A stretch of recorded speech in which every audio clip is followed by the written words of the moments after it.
Prepare-se, você vai ouvir agora mais uma mensagem gravada na comunidade evangélica Casa Sobre a Rocha, na voz do pastor Carlos Martins.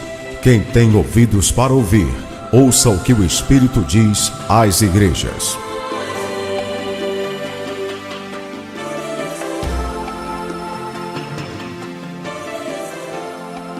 O primeiro evangelho escrito foi o de Marcos, por mais que ele possa estar em segundo lugar, ele foi o primeiro, né? Capítulo 9, versículo 14. Quem achou, diga achei. A palavra do Senhor diz assim: quando se aproximaram dos outros discípulos, viram grande multidão e alguns escribas que discutiam com eles. Assim que a multidão viu Jesus, tomada de surpresa, correu para ele e o saudava. Ele perguntou aos escribas: o que discutis com eles? O homem dentre a multidão respondeu: mestre, trouxe-te o meu filho, possesso de um espírito mudo. Este, onde quer que o apanhe, lança-o por terra, e ele espuma, range os dentes, vai secando. Roguei aos teus discípulos que o expulsassem, mas não puderam. Jesus respondeu: ó geração incrédula, até quando estarei convosco? Até quando vos sofrerei? Trazei-mo. Eles o trouxeram. Quando o espírito viu a Jesus, logo agitou o menino com violência. Caindo ele por terra, revolvia-se espumando. Perguntou Jesus ao pai do menino: quanto tempo há que lhe sucede isto? Respondeu ele: desde a infância. Muitas vezes o tem lançado no fogo e na água para o matar. Mas se tu podes fazer alguma coisa, tem compaixão de nós e ajuda-nos. Disse-lhe Jesus: se tu podes, tudo é possível ao que crê. Imediatamente o pai do menino exclamou: eu creio, ajuda-me a vencer a minha falta de fé. Que Deus, queridos, nos abençoe com a sua poderosa palavra. Nós temos falado um pouquinho, né? Temos feito essa série aí de sermão denominado expositivo, onde nós temos exposto as lições que Jesus tem a nos ensinar em relação à nossa vida prática aqui nessa terra. Eu não sei se você lembra do nosso primeiro tema que a gente falou, e a gente falou dos estagiários de Deus, né? Já tem algum tempo. E nós vemos em todo tempo, irmãos, que Jesus estava preparando esses 12 discípulos para que eles dessem continuidade à obra que ele mesmo, o próprio Cristo, estava iniciando. Foram 3 anos de teoria e prática, 3 anos em que Jesus ensinava verbalmente, né, com suas palavras, seus mandamentos, e depois colocava os discípulos na condição para que eles pudessem praticar o aprendizado. E nós já vimos alguns exemplos anteriores que, em alguns casos, os discípulos falharam, não conseguiram alcançar, né, se a gente colocar assim, a nota 10 na prova que foram submetidos. Não conseguiram nem alcançar a média para passar, né? Mas como nós sabemos que seguindo Jesus nós temos recuperação, né? Jesus sempre trazia essa parte de reprovação da prova, né? Da prática.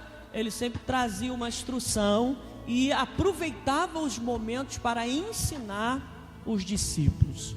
Nós vimos no último encontro em que a gente falou nesse texto, nós tivemos a maravilhosa experiência, né, que os discípulos, parte dos discípulos, né, Pedro, Tiago e João, tiveram ali no Monte da Transfiguração, provavelmente o Monte Tabor, onde Jesus, ao longo do seu caminho, em direção ao seu martírio, em direção à entrega da sua vida definitiva na cruz do Calvário, ele dá aquela parada na caminhada em direção a Jerusalém, e ele sobe o monte, e ali o texto vai dizer que ele foi transfigurado.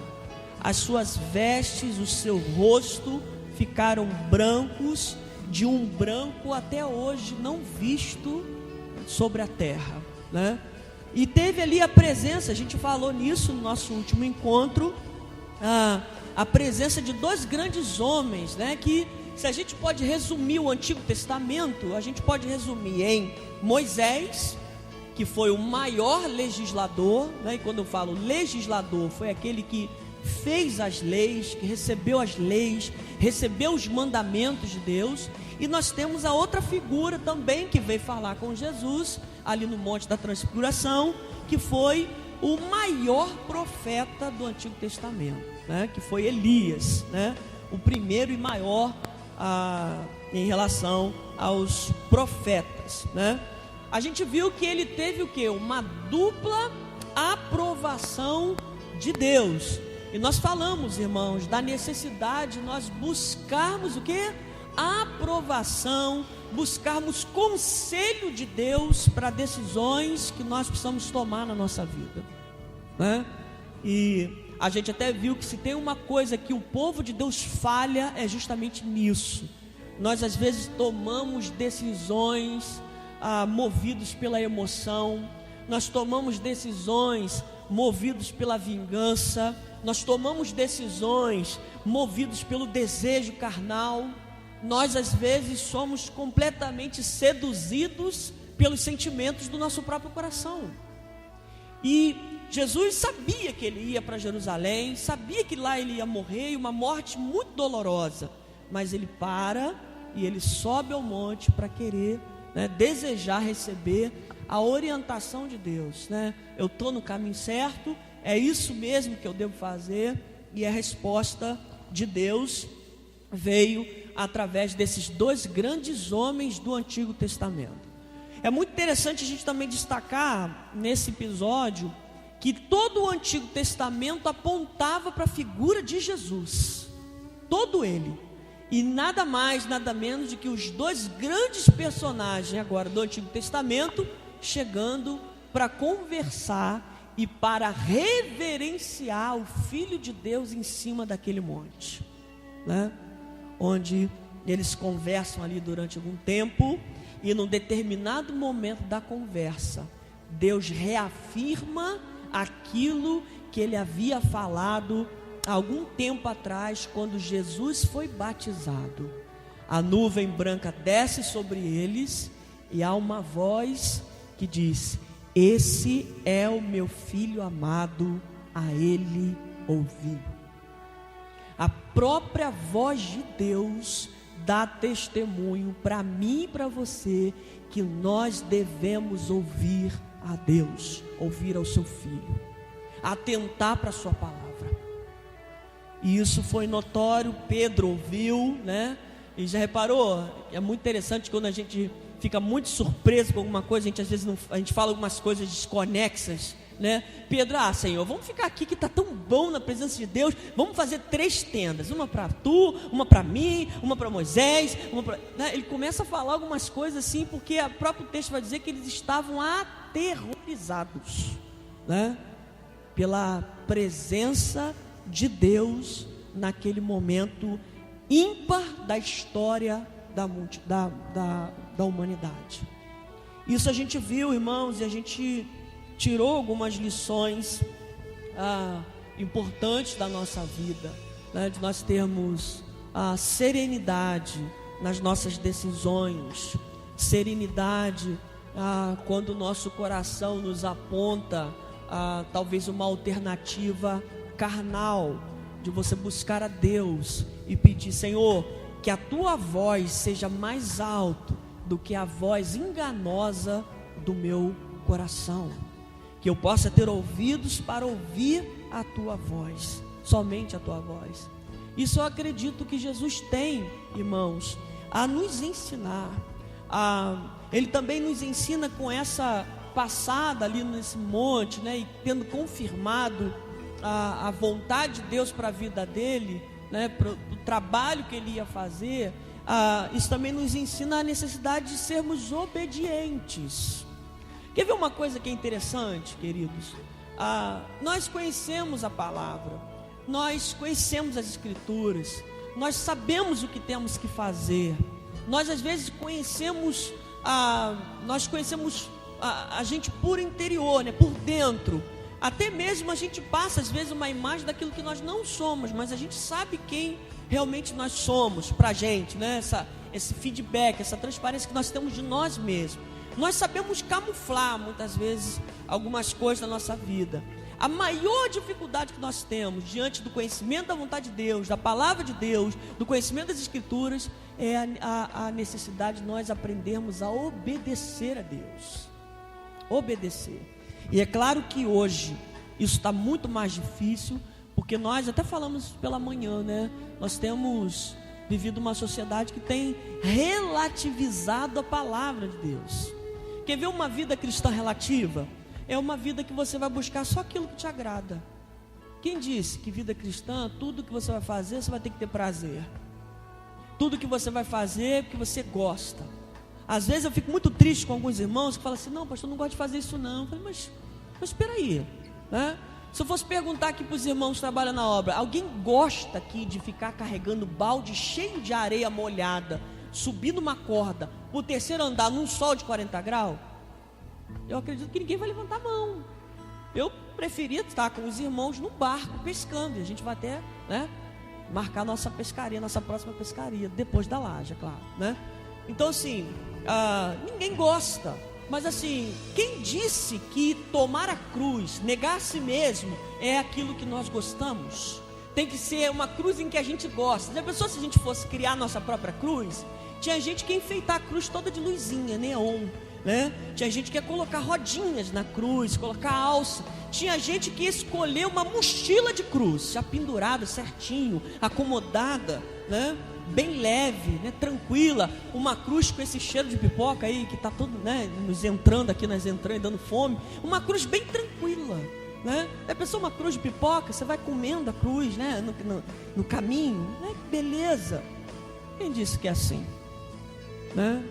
Nós sabemos que isso vai fazer com que nós venhamos a negar a nós mesmos, a negar a nossa vontade. E aí que entra, irmãos, o grande mistério, né? Eu não gosto de usar muito essa palavra, as pessoas associam com outras coisas, mas assim, o grande mistério onde ver milagre e ver o agir de Deus é na vida daquele que está no trabalho. No trabalho. É aquele que está no caminho, né? É aquele que não mede consequências, né? Eu não tenho nada que possa me fazer, possa fazer eu parar diante de um desafio. Não. Aquilo que Deus coloca para que a gente venha fazer, a gente mete a mão e faz. E Deus, irmãos, Ele tem abençoado. Então a necessidade que nós temos, irmãos, é de obedecer. E obedecer quando está bem. Quer ver, se a gente fosse falar de obedecer, por exemplo, aqui hoje, eu posso obedecer só aquilo que eu sinto prazer, né? Por exemplo, tem muita gente que fala assim: estou sentindo de Deus que hoje eu tenho que ir na sorveteria. Parabéns, né? Eu conheci uma pessoa do quartel que falou assim: não vou querer almoçar não. Tudo bem, você está em jejum? Não, eu fiz um propósito de Deus onde eu só vou comer carne de primeira. E caraca, parabéns, hein? Bonitão. Propósito da Alcatra. Olha que bênção, irmão. É mole. Então assim, nós vemos essas questões que, sabe? E o cara que falou isso era o pastor, né? Cara de pau, né? Propósito da carne de primeira. Que beleza, né? É o propósito para as tripas, né, dele, não tem nada a ver com Deus, né, do intestino, né? Então assim, e até mesmo pela ignorância, você não sabia, mas quanto mais a carne é de primeira, mais venenosa ela é, você sabia? Sabia que o que faz a carne ficar macia são fragmentos de gordura entre as partes da carne? A endocrinologista falou: pai, compra carne de terceiro. Eu falei: ô mulher de Deus, abençoada, eis a voz do Senhor aí, né?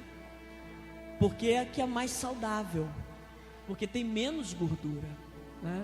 Quanto mais dura, tem lá o boi no trabalho, boi, né? Então quando você pega as partes do boi, a parte que ele movimenta, a perna, né, o lombo, são as partes mais duras, porque tem músculo, né? Por isso que o pediatra orienta que a gente tem que dar, né?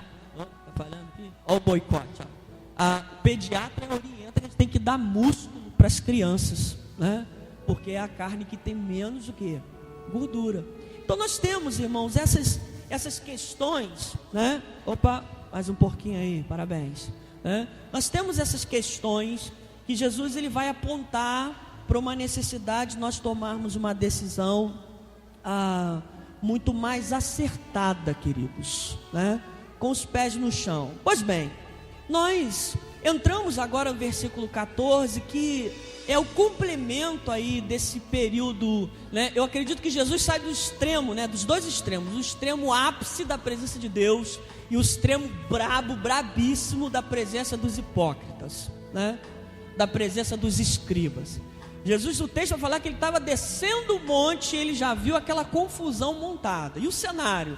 Alguns discípulos que ficaram, né? Que não subiram o monte e tinham tentado expulsar um demônio que a Bíblia vai caracterizar como um demônio mudo e surdo, né? Mateus vai dar mais completo esse texto. E aí havia uma discussão com os escribas e alguns discípulos de Jesus. É muito importante, irmãos, nesse primeiro ponto aqui, eu vou terminar bem rápido hoje, prometo que eu não passo das 10, né? Das 10 para as 9. É muito importante a gente perceber que a multidão, ela só nos segue por causa de Jesus. Percebeu aqui no texto que você leu comigo, que quando Jesus aponta lá, a multidão sai, larga os discípulos, vai tudo para trás de Jesus. A gente sabe que a glória é dele, o poder é dele, o poder não é nosso, é dele. Ele pode até nos conceder a gente utilizar desse poder, mas o poder sempre será dele, nunca nosso. Nós nunca poderemos ter síndrome de divindade, ou achar que nós temos, né? Eu conheci muita gente ao longo da minha vida cristã, que ele falava como se fosse Deus. Olha, tenho certeza absoluta, teu casamento sai daqui um mês, né? Olha, eu tenho certeza que vai, já sei, tu vai ter 2 filhos, vai ser gêmeos, né? Assim, numa autoridade que eu acredito que não é, irmãos, e nunca foi concedida para homem, para a glória de homem nenhum. Nós percebemos aqui quando Jesus chega, queridos, a multidão vai atrás dele, porque a multidão sabia quem Jesus era, a multidão conhecia quem era Jesus, né? E é muito importante a gente perceber que a primeira pergunta de Jesus é: o que vocês estão discutindo com eles, né? Qual é o teor da discussão aí? E aí aparece no cenário da história esse pai desesperado, né? Desesperado, um filho com problemas espirituais, um filho que não falava, um filho que não ouvia, e ele mesmo vai dizer que era desde a infância. E o mais triste, irmãos, o mais triste disso tudo, ele vai dar uma caguetada para Jesus dos discípulos. Roguei aos teus discípulos que o expulsasse, mas eles não conseguiram o expulsar, né? Você pode imaginar a tragédia disso? A tragédia naquele homem. Se a gente pegar o texto e voltar um pouquinho lá atrás, você vai lembrar que eu falei quando os discípulos voltaram dando um relatório para Jesus: Senhor, expulsamos demônio no teu nome, fizemos, acontecemos, curamos, Senhor, o pau quebrou e a gente está aqui. Lembra que Jesus falou assim: não, vamos lá, vamos para o cantinho, vamos repousar um pouco. E aí tinha aquela multidão faminta e Jesus fez ele dar comida. Os discípulos já tinham experimentado esse poder, só que agora eles estavam diante de uma dificuldade muito maior, que eles não aprenderam ainda. Sabe aquela cartada final que o professor às vezes não fala, né? Porque senão você pode superá-lo, mas ele guarda com ele aquela parte. Jesus guardou com ele esse momento para mostrar para os discípulos que eles poderiam enfrentar situações de esfera espiritual maior, em que eles não iriam resolver, ou não conseguiriam resolver de qualquer maneira. É muito interessante, irmãos, que quando Jesus fala assim: ó geração incrédula, até quando estarei convosco, até quando vos sofrerei? Não é que Jesus estava rejeitando os discípulos, é como se Jesus tivesse um desabafo assim: poxa, vocês ainda não aprenderam? Será que eu estou ensinando, falando, e vocês não conseguem ouvir? Mateus vai falar que eles não conseguiram expulsar por causa da pequena fé que eles tinham. Cuidado, porque muita gente associa isso somente com jejum e oração, mas Mateus vai colocar primeiro a questão de uma fé muito pequena. Você pode conferir, está lá em 17:20 de Mateus. Por causa da pequena fé, Jesus chama aqui de uma geração incrédula. Será que se eu gritasse hoje no microfone bem alto: eu estou diante de uma geração incrédula, estaria falando a manchete do jornal de amanhã? Uma geração incrédula, mas incrédula somente para Cristo, nas coisas de Deus, porque acredita em tudo quanto não é de Deus. Deixa eu ver aqui, peraí, o cara acorda, vai lá, que agora o signo você pode ver pela internet, né? Aí tem lá, ou então pela rádio. Eu nem me lembro o nome daquela mulher, Zorionara, né? E daquela música Capricórnio, nascido em tal. Hoje você vai ter algumas ilusões. Por quem que não? Diante da crise, você já liga a televisão, você já vê a ilusão lá no Planalto de cara. E aí lança todo um veredito que ele alcança diante de uma população aí de 200 milhões, ele alcança aí 50 mil, 200 mil. E as pessoas acreditam fielmente e baseiam a sua vida naquilo. Geração, irmãos, de incrédulos. Jesus incluiu os seus discípulos, aqueles que ficaram ali embaixo. Ele também estava mostrando, irmãos, claramente que em determinados momentos, em circunstâncias, em algumas atividades que eles iriam enfrentar, eles deveriam se preparar melhor. Eles deveriam buscar, porque assim, observa uma coisa comigo, que se a gente não tiver em comunhão com Jesus, a gente não consegue fazer nada. Percebeu que só conseguiram quando Jesus chegou? O que é? O que está vendo aí? Né? Deixa que eu resolvo, deixa comigo. Ele é Deus, Ele que é a fonte do poder, Ele que é a fonte da vida. Quem é esse espírito maligno para estar no corpo em que meu Pai criou? Tanto que quando Ele deu ordem, trazei-me aqui, quando trouxeram, quando o demônio olhou, viu Jesus, ficou desesperado, perdi, né? E perdeu mesmo. Então o que a gente aprende, queridos? Nós temos que buscar ao Senhor, nós temos que consagrar nossa vida.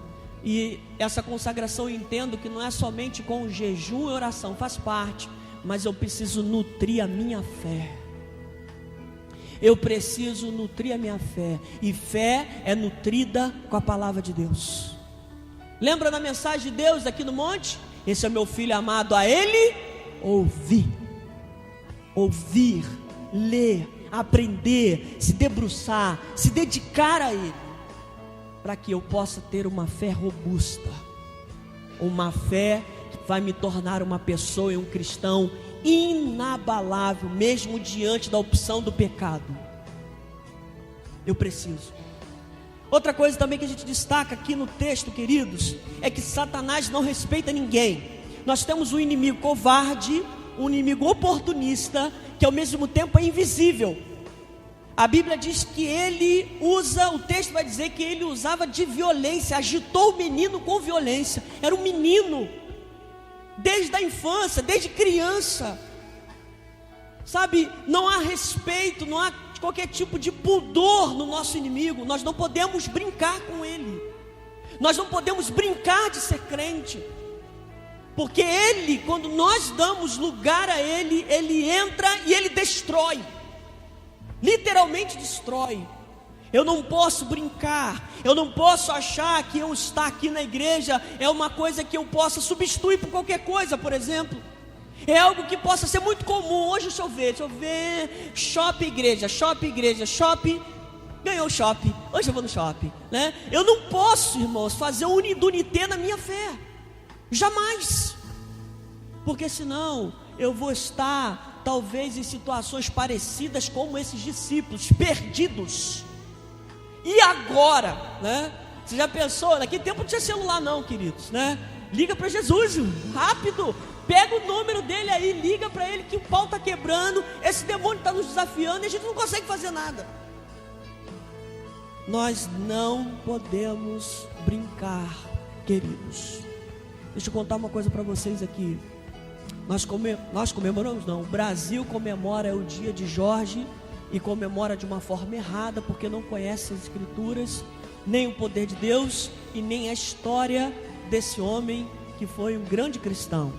E aí eu saindo do trabalho, eu gravei, né, aquele momento ali na igreja, perto do Campo de Santana, e eu fui com o celular gravando, né, disfarçadamente, né, pegando ali, porque o que eu vi, fiquei estarrecido.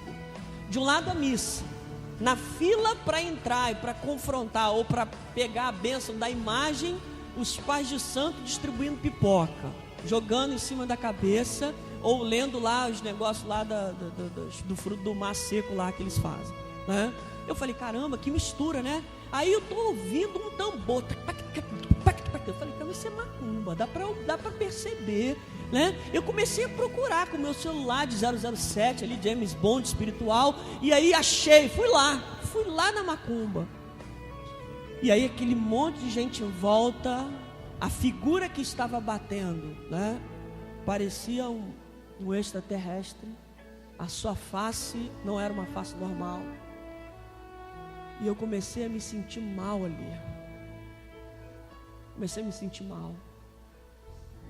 e eu falei, eu vou embora daqui, porque eu sei que ali, onde tinha aquele montão de gente ali, cantando música para Ogum, chamando Ogum de pai, ali em volta, e no meio deles, e dentro deles, possivelmente havia uma nuvem de demônios.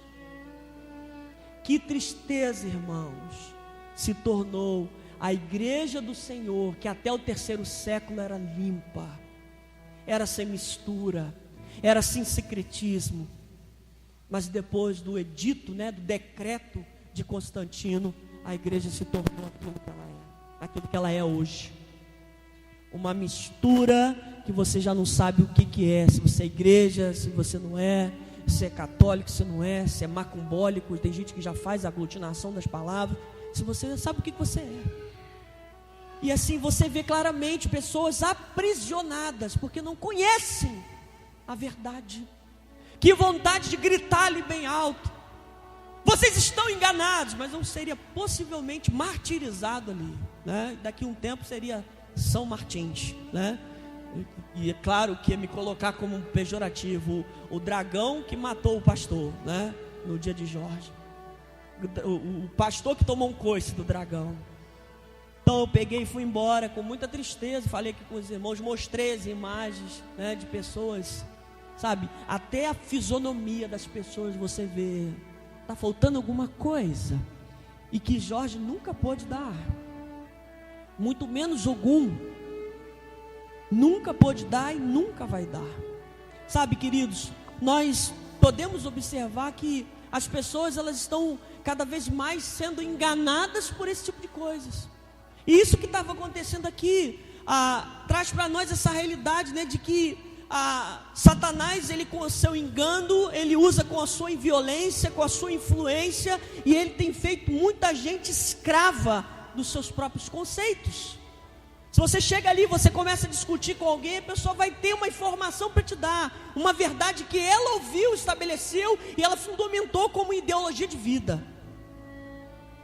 Como eu tive aqui, né? Não, porque eu sou devoto de Jorge. Se fosse devoto de Jorge mesmo, não estaria no erro, porque Jorge era devoto de Deus. Jorge conhecia Êxodo capítulo 20, versículo 5. Ele conhecia, e por isso que ele rejeitou o decreto de Diocleciano. Ele falou bem alto lá na Suprema Corte: esses deuses que estão no templo são falsos deuses, sendo ele membro da Suprema Corte lá naquela época. E ele foi torturado e torturado e torturado, e colocava na frente do imperador. E aí, vai negar a Jesus? Não vou negar. Até que Diocleciano desistiu. Manda matar, não tem jeito, isso aí não dá. Nós só seremos fortes diante dos nossos opositores, queridos, se nós estivermos bem pertinho de Jesus. Jesus chegou, resolveu o problema. Espera aí, acaba a discussão. Cadê o menino? Traz para mim. É Ele que sempre vai agir quando nós estivermos empenhados em alguma situação. É Ele que vai estar trabalhando ali. E Ele mesmo declarou: sem mim nada podeis fazer. Nada. Agora, o contrário também é verdadeiro. Com Ele, tudo para nós será possível. Amém? Tudo será possível. Foi justamente essa palavra, queridos, que ele deu para aquele pai. E eu já estou terminando minha palavra. Diante da declaração do pai, desde a infância, havia ali um desespero muito grande. E aí o pai vai dizer: mas se tu podes fazer alguma coisa, sabe? O pai tinha um fio de esperança, mas também ele tinha dúvidas, porque aqueles que andavam com Jesus não conseguiram resolver o problema. E ele falou: mas se tu podes fazer alguma coisa, né? Será que o Senhor pode fazer alguma coisa?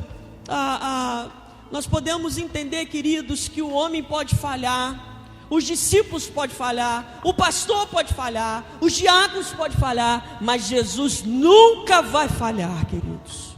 Nunca vai falhar. Se Ele te prometeu alguma coisa na sua vida, você deve agarrar todas as oportunidades que você tiver. Se Ele realmente falou, e foi Ele que falou, e você não teve dúvida, Ele vai cumprir o que prometeu, porque Ele não falha. Ele não falha. Nós podemos falhar, mas Jesus nunca falha. E o que comoveu o coração de Jesus foi tocar numa palavra que a gente já vem falando há algum tempo. Quando o pai olha para ele e fala assim: tem compaixão de nós e ajuda-nos. Quando usou essa palavra compaixão, eu acredito que Jesus ficou com o coração partido. É o que eu mais tenho, é compaixão. Se a gente fosse alongar aqui um diálogo, Jesus podia falar com ele: olha, eu tenho muita compaixão, eu quero, porque quando o pai fala assim, tem compaixão de nós, ele estava dizendo assim: sente a dor que eu estou sentindo de ver o meu filho desde a infância doente. Sente a dor que eu estou sentindo, Senhor, de ver o meu filho, de não poder ouvir o meu filho dizer papai, de ver o meu filho lançado no fogo e na água, e esse demônio o tempo todo querendo matá-lo. Sente a minha dor. Jesus sentiu, irmãos, porque Ele tem compaixão. A gente falou aqui no nosso último encontro, se eu não me engano, a gente falou que compaixão é essa piedade visceral, lá no termo grego, é sentir dor nas entranhas por alguém que está sofrendo. Não é alguém indiferente. A gente viu estarrecido, espantado, os 2 homens que morreram lá no desabamento da ciclovia, e as pessoas jogando futebol do lado dos corpos, sem qualquer tipo de compaixão. Eu queria saber, se fossem os filhos deles, se eles estariam jogando bola ali, se eles ficariam à vontade. Outros disseram que as pessoas chegaram para a praia, montaram suas cadeiras, seus guarda-sol do lado dos corpos.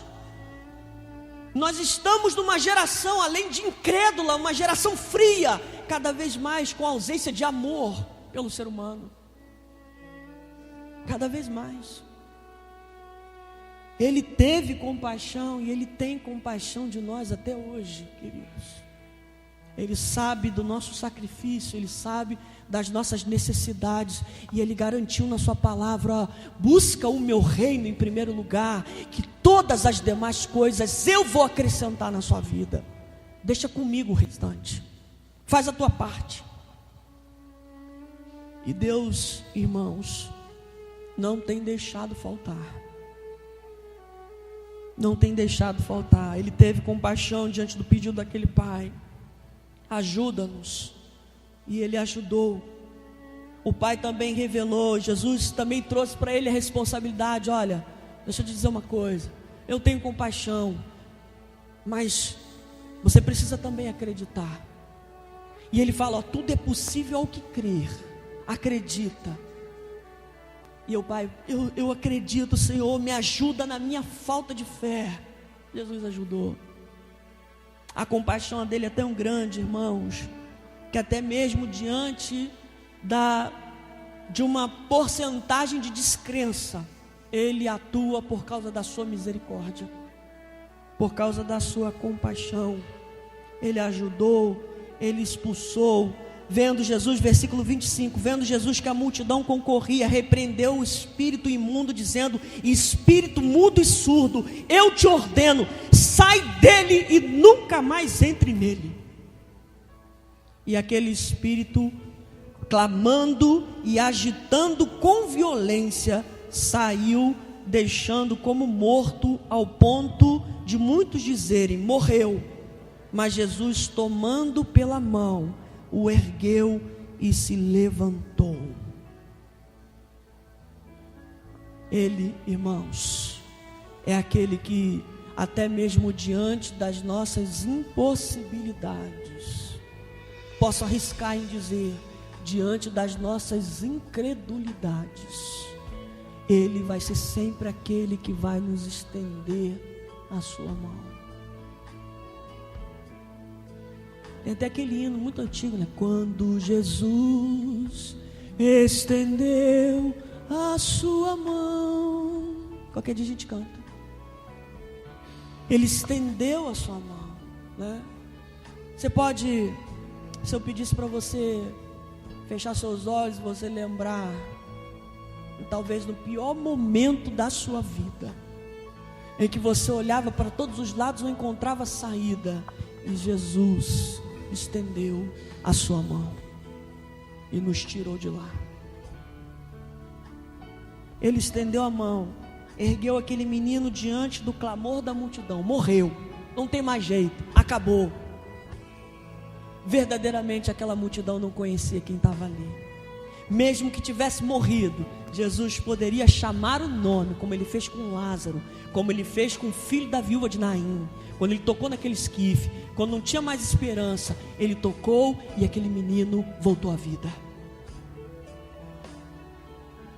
Onde ele entra, onde ele chega, as esperanças são renovadas. São renovadas. É muito interessante que os discípulos aprenderam. Depois, em particular, a gente vai continuar na outra oportunidade. Os discípulos perguntaram, Senhor, por que a gente não pôde expulsar aquele demônio? Jesus já fala lá em Mateus, ele fala, por causa da vossa pequena fé. Você pode fazer jejum, você pode orar, se não tiver fé não adianta nada. Deixa eu te adiantar. Se você não acredita, não adianta. Você pode subir a escadaria da Penha, do Marechal, de Deodoro, qualquer uma que você achar, não vai adiantar nada. Você pode subir um monte 10, 15, 30 vezes, morar lá no monte, sem fé, você não consegue agradar a Deus, não adianta nada. Mas ele também, ele fala, olha, deixa eu contar uma coisa para vocês aqui.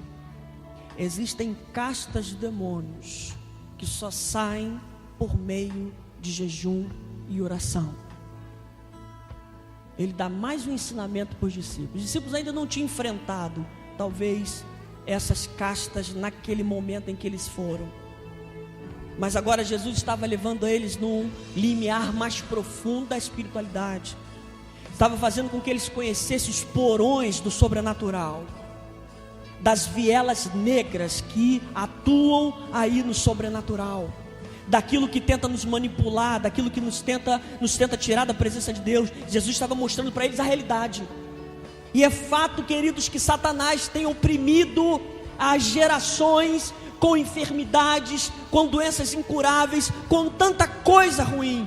Mas é fato também de quando essas pessoas vêm para Jesus, podem vir sem as pernas, que estarão dando testemunho de alegria daquilo que Jesus fez por elas. Mesmo que falte alguma parte do corpo, eles estarão completamente completos por dentro, porque o trabalho que Cristo faz começa lá na alma. Lá na alma. E nós sabemos que não são todos que são privilegiados com um dos dons que fala lá na Bíblia, na palavra de Deus, que é o dom de curar. Em uma das suas cruzadas do T.L. Osborne, que eu considero muito, respeito muito seu trabalho, diante de um estádio para muitas pessoas, milhares de pessoas, a oração daquele homem fez com que uma mulher voltasse a ter a metade do braço que não tinha, diante de toda aquela multidão. Deus, ele ainda trabalha, irmãos, nesse aspecto também. Jesus estava mostrando para nós e mostrando para os discípulos que existem questões que a ciência não tem poder para resolver. Sabe quem vai resolver? A igreja, pelo nome de Jesus. Por isso, nunca deixe de orar por alguém. Nunca deixe de suplicar a Deus por alguém. Quando você ora pelo teu filho, pela tua filha, pela tua família, no secreto do teu quarto, Deus está livrando ele publicamente. Quando nós nos mantemos ajoelhados no secreto do nosso quarto, Deus está dando livramento para ele sem você tomar conhecimento. Tem alguém ali pedindo. E quando Jesus olha, quando Deus olha, vê, meu servo, é a minha serva, e eu tenho que cumprir a minha palavra que diz que tudo que pedirdes no meu nome, Jesus dizendo, a Deus, Ele o concederá o pedido feito. Eu também, por último lugar, eu também entendo que jejum e oração está ligado com renúncia. Está ligado com renúncia. Se eu quero, querido, ser usado por Deus na sua obra, eu tenho que aprender a renunciar. Renunciar a tudo. Eu preciso também de jejum do tempo, porque se eu não dedicar tempo a Deus, meu tempo será ocupado com parasitas que roubarão meu tempo. Eu preciso ter realmente uma renúncia, eu preciso ter uma vida totalmente dedicada a Deus. Percebeu que Jesus estava voltando do monte, um longo período de oração, e ele encontrou logo depois disso uma grande necessidade à frente. Os discípulos não voltaram do monte de um longo período de oração e tiveram grande dificuldade na vida para resolver o problema. Muito mais do que o monte, mas a lição principal é a vida de oração. Local independente. Será que nós temos realmente se importado e apercebido isso? De como a gente está, né? Como que eu estou hoje diante de Deus? Eu estou na figura ali de Pedro, João e Tiago, ou estou naquele grupo que estava na multidão? Já viu? Pessoas que estão em multidões, levanta o pé do chão, mas a única coisa que ela sabe fazer é levantar o pé do chão. Quando pede assim, agora dobra o joelhão, não, levanta o pé do chão, é melhor. É só uma vida de fantasias espirituais. É uma fantasia espiritual, uma igreja fantasiosa,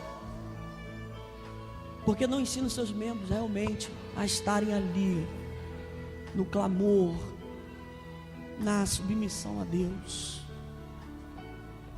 Eu acredito, irmãos, que Deus ele quer muito mais para nós. Fica de pé comigo, por favor, em nome de Jesus.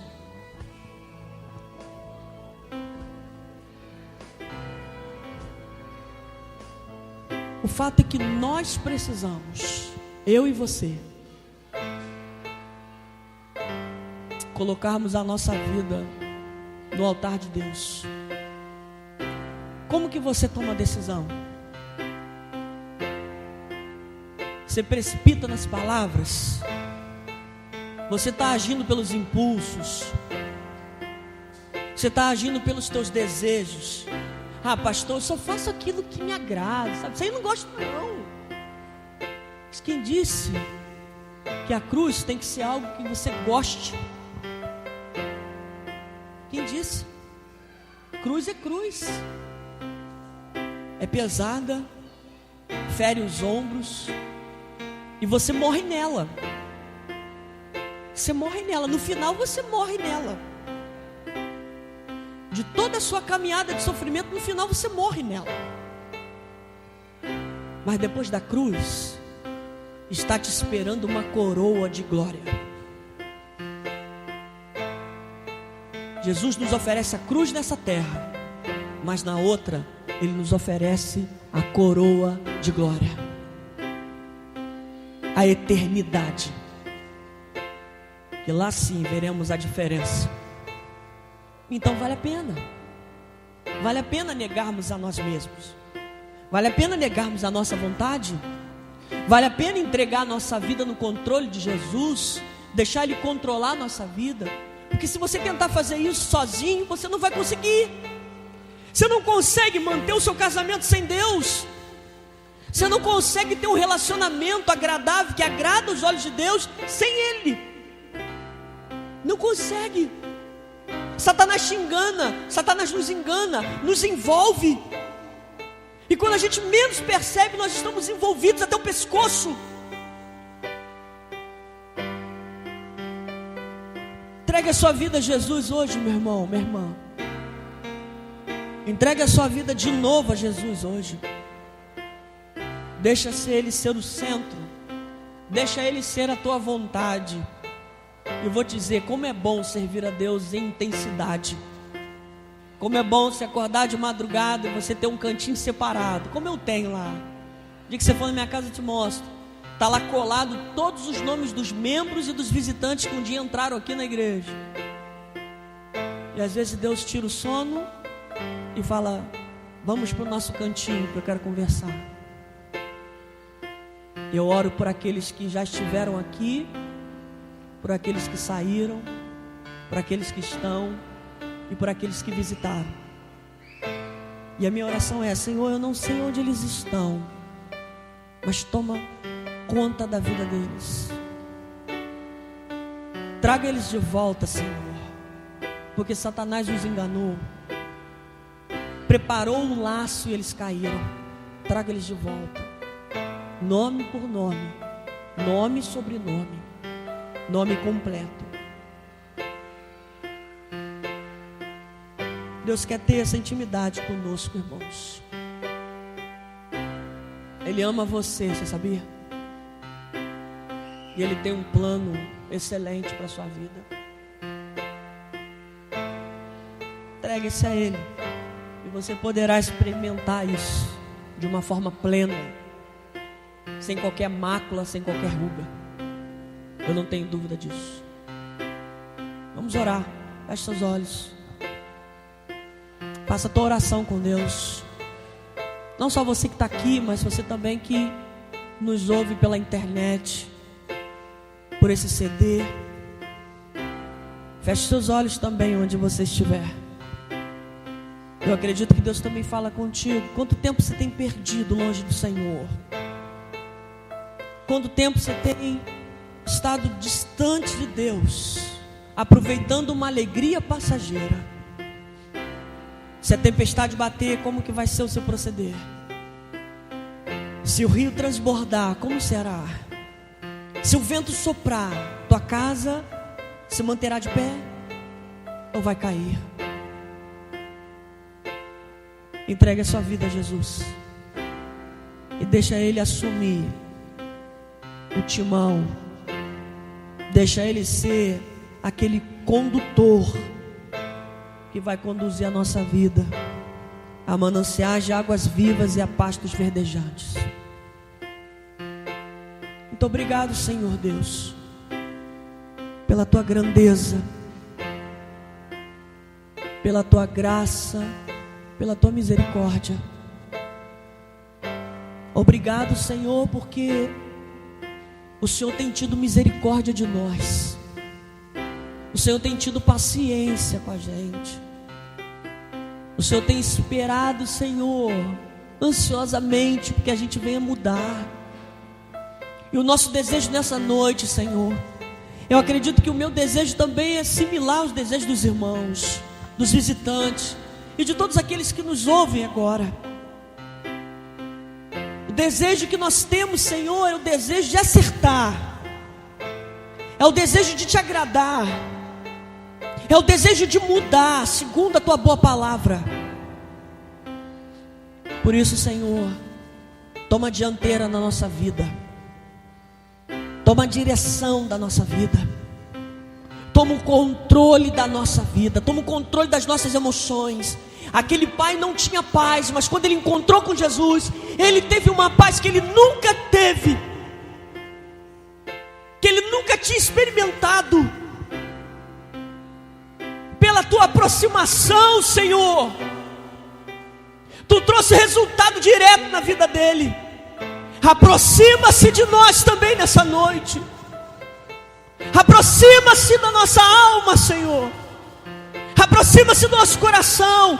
Aquece o nosso coração, que possa ter esfriado com as decepções desse mundo.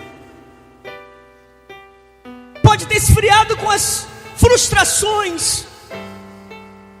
Alguém disse alguma coisa, Senhor, para nós, mas não foi o Senhor, e a gente se frustrou. Fizeram promessas falsas, falsos profetas se aproximaram de nós. Mas nessa noite nós queremos ter um contato e sentir o teu toque no mais profundo da nossa alma, Senhor, mudando o nosso interior, tirando a incredulidade do nosso peito, aquecendo o nosso espírito, enxertando na nossa fé, mesmo diante da nossa declaração de pedido de ajuda por falta de fé. Tu mesmo disse que não há impossíveis para aquele que crer. E nós queremos crer nessa noite. Nós cremos nessa noite que aquilo que o Senhor tem reservado para nós há de se cumprir pelo teu bom e santo nome, Senhor. Aquilo que o Senhor tem para nossa casa e nossa família há de se cumprir pela tua graça e tua bondade. Aquilo que o Senhor tem na nossa vida pessoal, particular, há de se cumprir pelo teu bom nome, pelo teu poder. E não há espírito maligno que possa interferir nas tuas promessas. Muito obrigado, Senhor. Muito obrigado por essa noite, por sua palavra. Assim nós te oramos e te agradecemos, em nome de Jesus. Amém.